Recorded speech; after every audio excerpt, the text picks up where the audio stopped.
मी 4 वर्ष झाले अजय सर आणि सचिन मॅडमसोबत जोडलेली आहे. त्यांनी जो विचार केला आहे महिलांच्या विकासासाठी, त्यांना आर्थिक मदत पण होते या बिझनेसमधून. पुन्हा त्यांना आपल्या आरोग्याची काळजी म्हणजे घेतात महिला.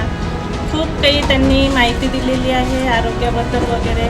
आणि खरोखर त्यांचे खूप आभार मानते मी, कारण की एक अजय सर आणि सचिना मॅडम आज जे काही कार्य करत आहे ते महिलांसाठी खूप चांगलं आहे. एक थोडी बोलते मी त्यांच्यासाठी. आम्ही सर्व महिलांसाठी इश्क में जीत के आने के लिए काफ़ी है, हम सब इश्क में जीत के आने के लिए काफ़ी है, हम ज़माने के लिए अकेले ही काफ़ी है। हमारी हर हकीकत को ख्वाब समझने वालों, हम तुम्हारी नींद उड़ाने के लिए काफ़ी है। एक अखबार है, औकात ही क्या है हमारी, पर शहर में आग लगाने के लिए काफ़ी है। Thank you.